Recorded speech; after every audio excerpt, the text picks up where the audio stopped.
معزز ناظرین، السلام علیکم ورحمۃ اللہ۔ الحمدللہ رب العالمین والعاقبۃ للمتقین، اما بعد فاعوذ باللہ من الشیطان الرجیم، بسم اللہ الرحمن الرحیم۔ الا ان اولیاء اللہ لا خوف علیہم ولا هم یحزنون، صدق اللہ مولانا العظیم۔ درود بر نبی کائنات صلی اللہ تعالی علیہ وسلم۔ اللہم صلی علی سیدنا شفیعنا ومولانا محمد وبارک وسلم، صلو علیہ صلاۃ وسلام علیک یا رسول اللہ صلی اللہ تعالی علیہ وسلم۔ آپ حضرات نے پچھلی ویڈیو میں سنا کہ جب حضور سیدنا غوث اعظم رضی اللہ تعالی عنہ روئے زمین پر تشریف لائے، اللہ نے آپ کو دنیا میں مبعوث فرمایا، اس وقت کون کون سی کرامتیں ظہور میں آئیں۔ اب یہاں سے آگے ہم حضور غوث پاک کے کچھ حالات آپ حضرات کی نظر کر رہے ہیں۔ جب حضور سیدنا سرکار غوث اعظم رضی اللہ تعالی عنہ بہت چھوٹے تھے، یعنی ابھی آپ کو ہوش نہیں تھا، ابھی آپ نے ہوش نہیں سنبھالا تھا، کہ انہیں ایک صدمہ جو بہت بڑا تھا اس سے دوچار ہونا پڑا، اور وہ صدمہ یہ تھا کہ آپ کے والد ماجد حضرت شیخ ابو صالح نے اچانک پے کے اجل کو لبیک کہہ دیا، یعنی آپ کے والد محترم کا وصال ہو گیا، آپ پردہ فرما گئے اس دنیا سے۔ اور اس طرح حضور سیدنا غوث پاک رضی اللہ تعالی عنہ اپنے ہادی و آقا حضور سرور کائنات صلی اللہ تعالی علیہ وسلم کی طرح بالکل کم سنی میں در یتیم ہو گئے۔ جب والد کا انتقال ہو گیا تو اس وقت آپ کے نانا جان حضرت سید عبداللہ سومعی زندہ تھے، اور آپ کے نانا جان ہی نے آپ کی تربیت اور آپ کی دیکھ بھال کی ذمہ داری سنبھالی، اور اپنے یتیم نواسے کو اپنی سرپرستی میں لے لیا۔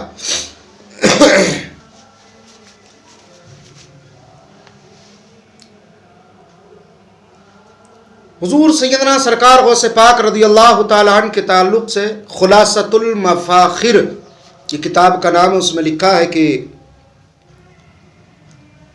جب آپ چھوٹے تھے، بچے تھے، بچپن میں تو جیسا کہ دیگر بچوں میں کھیل کا شوق ہوتا ہے، وہ کھیلنا پسند کرتے ہیں،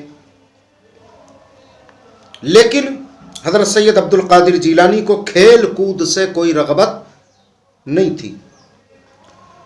نہایت صاف ستھرے لباس پہنتے اور خود بھی صاف ستھرے رہتے، اور نہ کہ صرف لباس صاف رہتا بلکہ آپ اپنی زبان مبارک سے بھی کبھی کوئی کم عقلی کی بات نہ کہتے، بلکہ جب آپ بولتے تو بڑے بڑے دانش مند، بڑے بڑے دانشور، عقل مند، باشعور اہل علم تک آپ کے کلام کو سن کر تعجب فرماتے کہ اتنی کم عمر کا بچہ اور اس طرح کا کلام کرتا ہے، اتنی عقل مندی کی باتیں آپ کیا کرتے تھے۔ اس کے بعد جب آپ کی عمر شریف 4 سال 4 ماہ اور 4 دن کی ہوئی تو آپ کو قرآن مجید فرقان حمید کی تعلیم کے لیے ایک مکتب میں، ایک مدرسے میں لے جایا گیا تاکہ آپ قرآن پڑھ سکیں، قرآن کی تعلیم حاصل کر سکیں۔ لکھا ہے کہ استاد کے سامنے آپ دوزانو ہو کر کے بیٹھ گئے۔ استاد نے کہا بیٹا پڑھو بسم اللہ الرحمن الرحیم۔ آپ نے بسم اللہ شریف پڑھا، بسم اللہ الرحمن الرحیم۔ اس کے بعد لکھا ہے کہ حضور سیدنا سرکار غوث اعظم رضی اللہ تعالی عنہ نے استاد کے سامنے قرآن مجید فرقان حمید کے 18 پارے، بعض روایتوں میں 14 پاروں کا بھی ذکر ہے، لیکن بہجت الاسرار یہ کتاب کا نام ہے، اس میں لکھا ہے کہ 18 پارے حضور سیدنا سرکار غوث اعظم رضی اللہ تعالی عنہ نے اسی وقت بیٹھے بیٹھے استاد کے سامنے زبانی سنا دیے۔ جب استاد نے دیکھا کہ 4 سال کی عمر کا بچہ اور علم کا عالم یہ کہ ایک مرتبہ میں 18 پارے حفظ زبانی قرآن مجید فرقان حمید کے پڑھ چکا ہے، تو استاد بہت زیادہ حیرت زدہ ہوئے، پوچھنے لگے کہ بیٹا یہ تم نے کب پڑھا، کب سیکھا، کب یاد کیا؟ تو آپ نے فرمایا کہ استاد محترم، میری والدہ ماجدہ جب میں ان کے شکم میں تھا تو میری والدہ ان 18 پاروں کی تلاوت کیا کرتی تھی۔ میری والدہ 18 پاروں کی حافظہ ہے اور وہ ان کو پڑھتی تھی، اور جب میں ان کے شکم میں تھا تو میں اپنی والدہ کی تلاوت کو سنا کرتا تھا۔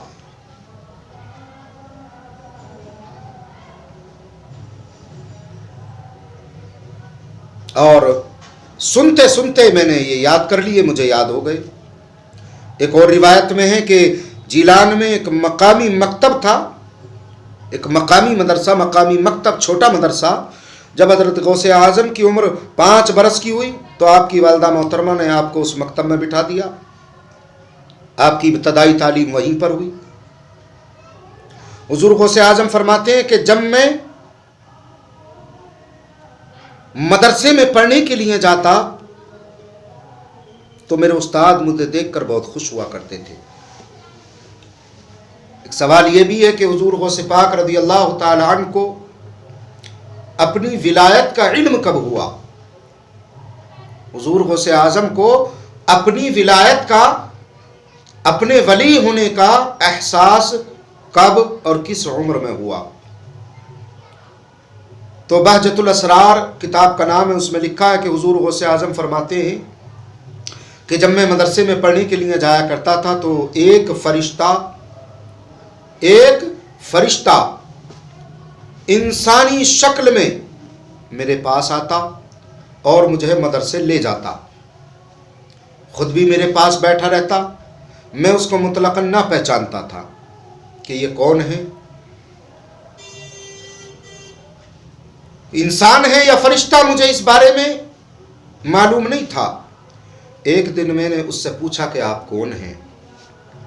تو اس نے جواب دیا کہ میں فرشتوں میں سے ایک فرشتہ ہوں، اور اللہ تبارک و تعالیٰ نے مجھے اس لیے بھیجا ہے کہ میں مدرسے میں آپ کے ساتھ رہوں۔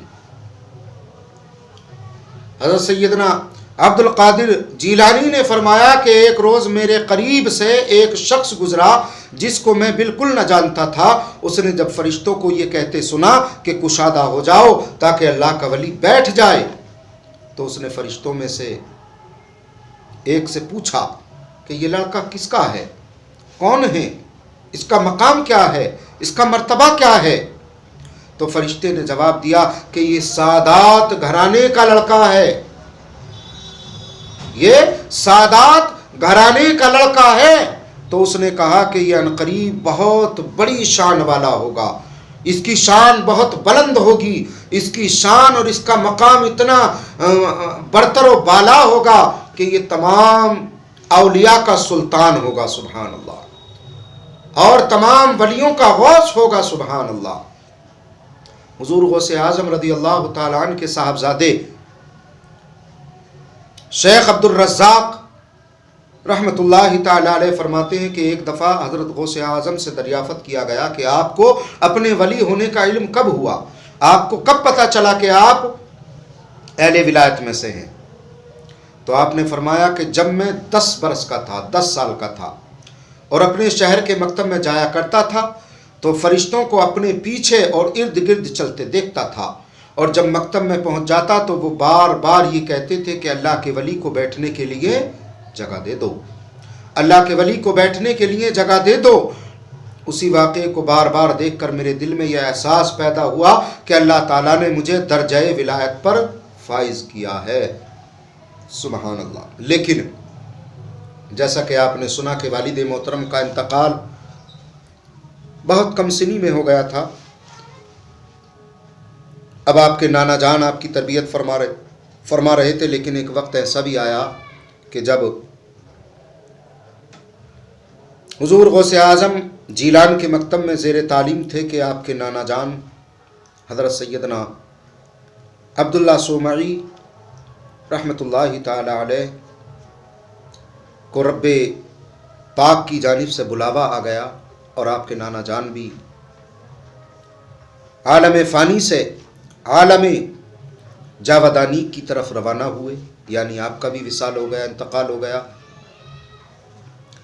اب آپ کی تربیت کی ذمہ داری، پرورش کی ذمہ داری، نگرانی کی ذمہ داری تمام تر آپ کی والدہ محترمہ سیدہ ام الخیر فاطمہ رضی اللہ تعالی عنہا پر آن پڑی، اور آپ نے بڑے صبر و تحمل کے ساتھ، استقامت کے ساتھ، ذمہ داری کے ساتھ اپنے بیٹے عبد القادر جیلانی رحمۃ اللہ تعالی علیہ کی تربیت فرمائی، اور آپ کو حضور سید کائنات صلی اللہ تعالی علیہ وسلم کی احادیثیں پڑھاتی، سکھاتی۔ حضور غوث پاک رضی اللہ تعالی عنہ فرماتے ہیں کہ جب آپ کی عمر تقریباً 18 سال کی ہوئی، 18 برس کی عمر شریف جب غوث پاک کی ہوئی، تو ایک دن گھر سے باہر سیر کے لیے نکلے، گھومنے کے لیے۔ تو یہ یوم عرفہ کا دن تھا، جس دن آپ ٹہلنے کے لیے نکلے، سیر کے لیے، تو آپ نے دیکھا کہ راستے میں ایک کسان کا بیل جا رہا تھا۔ آپ اس کے پیچھے پیچھے، بیل آگے آگے، غوث پاک پیچھے پیچھے، کہ یکایک بیل نے مڑ کر پیچھے دیکھا اور بزبان انسان کی زبان میں حضور غوث اعظم رضی اللہ تعالی عنہ سے یوں مخاطب ہوا۔ بیل نے کہا، ما لہذا خلقت ولا بہذا امیت، یعنی اے عبد القادر، تو اس لیے نہیں پیدا کیا گیا اور نہ تجھے اس کام کا حکم دیا گیا ہے۔ حضرت اس پر اسرار بیل کے ذریعے یہ اشارہ غیبی پا کر حیران رہ گئے۔ عشق الہی کے جذبے نے جوش مارا، سیدھے گھر جا کر والدہ ماجدہ کو یہ حیرت انگیز واقعہ سنایا اور بصد ادب عرض کی کہ تحصیل و تکمیل علم کے لیے بغداد جانے کی اجازت آپ مجھے مرحمت فرمائیں، کہ وہاں کے مدارس و مکاتب کا ایک عالم میں شہرہ ہے۔ سیدہ فاطمہ چشم و زن میں سب کچھ سمجھ گئیں۔ تذکرہ غوث اعظم میں لکھا ہے کہ جس وقت یہ واقعہ پیش آیا، سیدہ فاطمہ کی عمر اس وقت 78 سال کی تھی۔ جب حضور غوث پاک نے اپنی والدہ سے بغداد شریف جانے کی اجازت مانگی، بغداد شریف جانے کی اجازت چاہی، اس وقت آپ کی عمر شریف کتنی تھی؟ 78 سال۔ مشفق باپ سید عبداللہ سومعی اور شوہر سید ابو صالح کا سایہ سر سے پہلے ہی اٹھ چکا تھا۔ ضعیف العمری کے اس عالم میں ان کی امیدوں کا مرکز سیدنا عبد القادر ہی تھے۔ دوسرے فرزند یعنی غوث پاک کے بھائی سید ابو احمد عبداللہ ابھی بہت چھوٹے تھے۔ جوان فرزند کا ایک لمحہ کے لیے آنکھوں سے اوجھل ہونا گوارا نہیں ہوتا ہے، آپ کی والدہ کو بھی نہیں تھا۔ اور پھر بغداد کا سفر کوئی معمولی سفر تو تھا نہیں، جیسا آج کل دور حاضر کے ذرائع آمد و رفت کا اس وقت تصور بھی نہیں کیا جا سکتا تھا۔ اس وقت جو آج کل ذرائع موجود ہیں، آمد و رفت کے لیے اس وقت یہ تمام تر ذرائع نہیں ہوا کرتے تھے۔ لوگ قافلوں کی صورت میں پیدل یا اونٹوں اور گھوڑوں پر سفر کیا کرتے تھے۔ بغداد شریف جیلان سے کم و بیش 650 کلومیٹر ہے۔ بغداد اور جیلان کا فاصلہ 650 کلومیٹر۔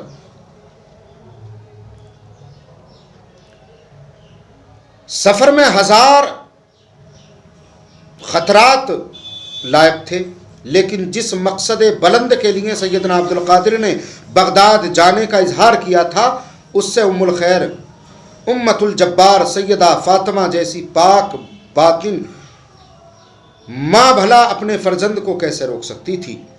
بچشم پرنم لخت جگر کے سر پر ہاتھ پھیرا اور فرمایا میری آنکھوں کے نور، تیری جدائی تو ایک لمحے کے لیے بھی مجھے برداشت نہیں ہو سکتی، لیکن جس مبارک مقصد کے لیے تم بغداد جانا چاہتے ہو میں اس کے راستے میں رکاوٹ نہیں بنوں گی۔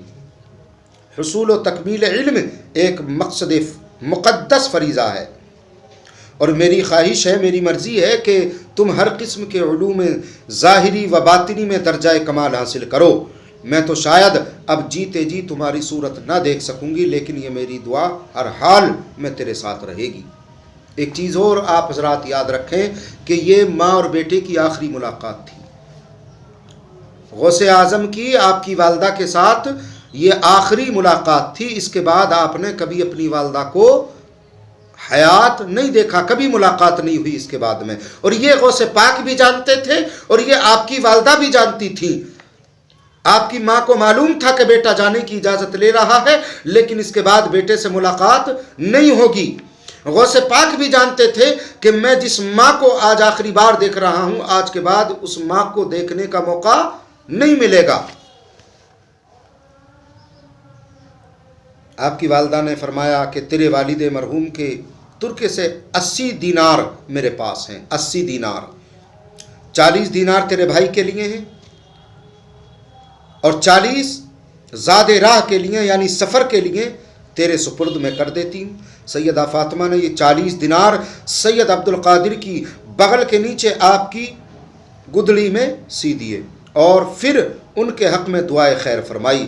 جب گھر سے رخصت ہونے کا وقت آیا تو سیدنا غوث اعظم سے مخاطب ہو کر آپ کی والدہ نے فرمایا، اے میرے لخت جگر عبد القادر، میری ایک نصیحت کو اچھی طرح سے یاد رکھنا کہ ہمیشہ سچ بولنا اور جھوٹ کے نزدیک کبھی نہیں جانا۔ سیدنا غوث اعظم نے بدیدہ گریاں عرض کیا، اے مادر جان، اے مادر محترمہ، میں صدق دل سے عہد کرتا ہوں، وعدہ کرتا ہوں کہ ہمیشہ آپ کی نصیحت کو یاد رکھوں گا، اور نہ صرف یاد رکھوں گا بلکہ آپ کی نصیحت پر عمل بھی کروں گا۔ پھر آپ کی والدہ نے آپ کو اپنی دعاؤں کے ساتھ رخصت فرمایا۔ اب حضرت غوث پاک کبھی والدہ کو دیکھتے ہیں، کبھی قافلے کی طرف نظر ڈالتے ہیں، ماں کبھی اڑتی ہوئی گرد و غبار کو دیکھتی ہے اور کبھی اپنے جاتے ہوئے لخت و جگر کو دیکھتی ہے۔ ماں کی آنکھیں بھی نم ہیں، بیٹی کی آنکھوں میں بھی آنسو ہیں، کیونکہ بیٹا بھی جان رہا ہے کہ والدہ کو دوبارہ دیکھنے کا موقع نہیں ملے گا، اور ماں بھی جان رہی ہے کہ اس کے بعد بیٹے کو دیکھنے کا موقع نہیں ملے گا۔ لیکن علم کے لیے اور تکمیل علم کے لیے ماں نے بیٹے کو اجازت دی، بیٹے نے ماں سے دور جانے کا فیصلہ کیا اور رخصت ہو گئے۔ یہاں سے آگے کے حالات انشاءاللہ میں اگلی ویڈیو میں آپ حضرات کو بتاؤں گا۔ اللہ پاک مجھے اور آپ کو غوث پاک کا صدقہ، بزرگان دین کا صدقہ عطا فرمائے۔ السلام علیکم ورحمۃ اللہ تعالی وبرکاتہ۔